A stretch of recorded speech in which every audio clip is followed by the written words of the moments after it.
Thanks again for tuning in to another edition of Decision 2020 as TVJ speaks with some of the candidates for the September 3 general election. I'm Andrea Chisholm. Now, in a previous edition of the program, we spoke with the PNP's candidate for Southeast St. Mary, Dr. Shane Alexis. And now we're talking to the incumbent JLP candidate, Dr. Norman Dunn. Dr. Dunn, thanks for joining us, sir. You're welcome. All right, first of all, Dr. Dunn, it's been almost 3 years since you won the by-election in Southeast St. Mary. And yes, there have been some accomplishments. For example, the now famous Chesterfield Bridge that was constructed. But one of the main challenges plaguing your constituency is the lack of internet connectivity.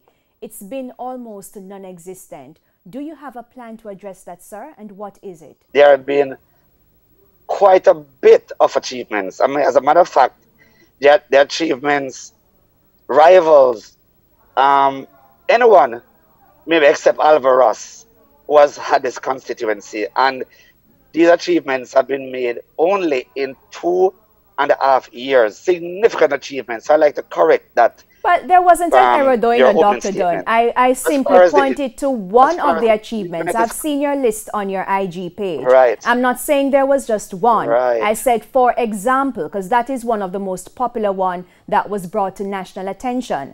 But I'm asking now about specifically regarding internet connectivity. Well, as I said, you're also speaking to me via the internet. So internet connectivity is in some areas, and there are some areas that, of course, has no internet connectivity. But as you would recognize, the provision of telephony and or internet services are private arrangement, and therefore private individuals, in this case, whether it's Digicel or Lime, would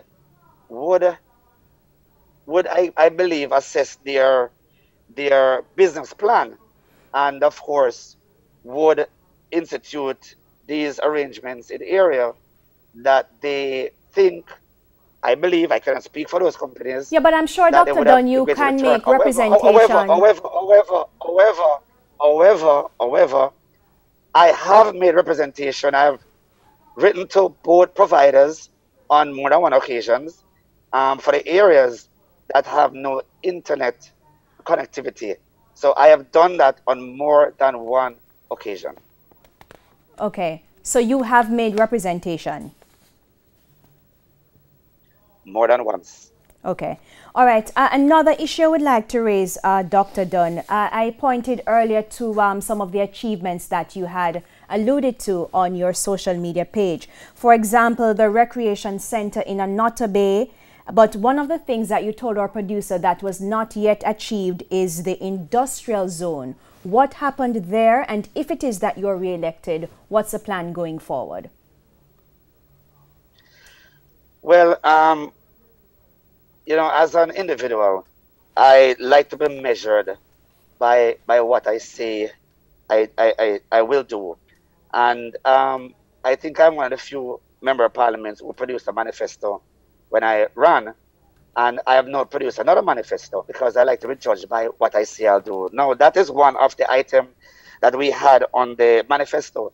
The area that we want to have done that industrial zone is an area just outside of Anota Bay, which is a large expanse of flat land. And, you know, being a candidate, I wouldn't have known some of the details of the ownership because I am from the space and I thought the land was still on the NLA. So when I became member of parliament, of course, I checked with NLA to see if the land was in fact available for that development. And we found out that it was subdivided to individuals, and therefore we could not proceed with the plans that I had in my manifesto for that particular area. Moving on, what are the other top 3 projects do you have planned for the people of Southeast St. Mary now that you've gotten your baptism, so to speak, for the last 3 years? Well, let me tell you one of the things, and I'm so upset about, you know, the legacy that the PNP left with Southeast St. Mary. What are the legacy that they left is a water supply system that they call a regulated water supply system. We have areas in Southeast St. Mary that gets water once a week. Now, if for any reason the water is not able to be supplied on that particular day, they would have lost their day and they wouldn't get their water until a following week, the following week. I mean, this is absolutely madness. And we have made consistent representation to our government, led by the Honorable Prime Minister, and that is being looked at. So one of the things we want to ensure is that over the next 5 years, once the resource is available, because we're always, that proviso must always be there, that once the resource is available, we would like to see in Southeast St. Mary that persons receive water every single day. That is what I know you're accustomed to, and a lot of us are accustomed to. The people of Southeast St. Mary deserves better. 18 years straight of PNP, plus 7 more years, 25 years, and their legacy is a regulated water system. That is shameful. All right. So Of water is course, one of them, because I remember right, we alluded to some of your achievements earlier, because here we have, for example, the water improvement project that you did from Bory Road through Belfield Line and Maca Hill. So water is one. What is the to Maca second? Hill, to Maca Hill. Right. Right. The second one, of course, is the continuous improvement of our infrastructure. Infrastructure. We were left with a dismal legacy of roads that are considered riverbeds. Shingle was the order of the day. Shingle, river shingle, that was placed on these roads for my people, our people of Southeast St. Mary, and we say we're done with that. We want persons to have the carpet like other areas, and that's exactly what we're doing. We have worked assiduously. The government has been very responsive to assist us in doing these roads. Right now, I'm in an area called Tinsbury, right? That has consistently, it's a farming community. That if you look on the road now, and I could turn the camera on the road, it's a riverbed. It's a riverbed. So road improvement has to be a priority when I get my full term, because of course I have, as everybody would say, half a term, and the achievements have been significant. This online here has over 40 projects that was done in 2.5 years, never seen before. Of course, the 42 to be third one has to exact. be, no, yes, as in this pamphlet, but they are much more than the 42 that was done. Just that the space did not provide the opportunity to put all of them there. The 30 has to be youth engagement, employment opportunities, must.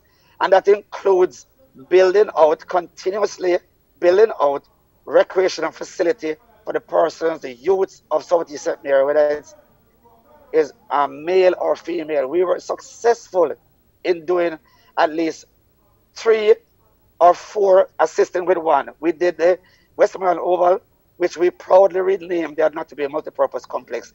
This was left idle for more than 15 to 18 years, dilapidated.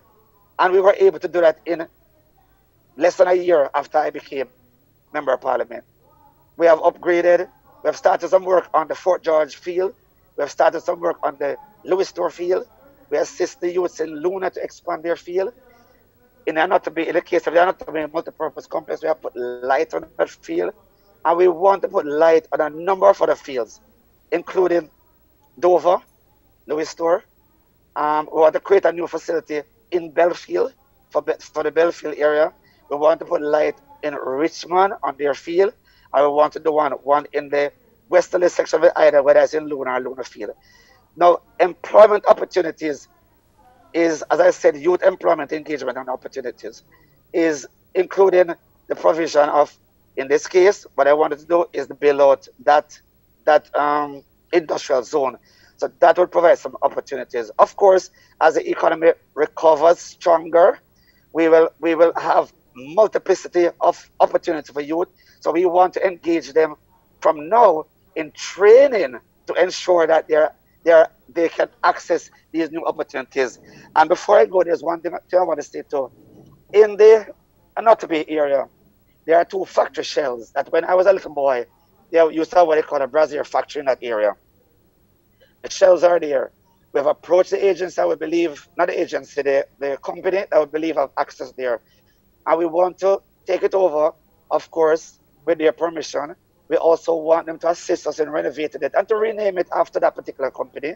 But we want to produce what is called a heavy duty equipment operating training facility for backhoe, front end loader, tractor trailer driving, excavator, etc. Because we believe that we have young youths with high level of interest in being employed.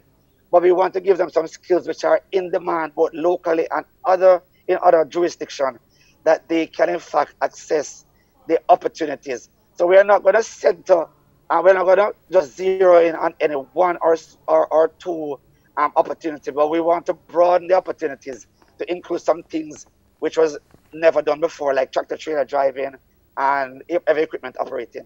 So All right, thank you outside of the so regular much. hard training program. And the heart training program. We heard you, Dr. Dunn. Right. Unfortunately, we are out of time for now, but thank you so much for joining us. And I'm sure we'll be talking to you again sometime before the general election. We're looking forward. All right. That was the JLP candidate for Southeast St. Mary, Dr. Norman Dunn.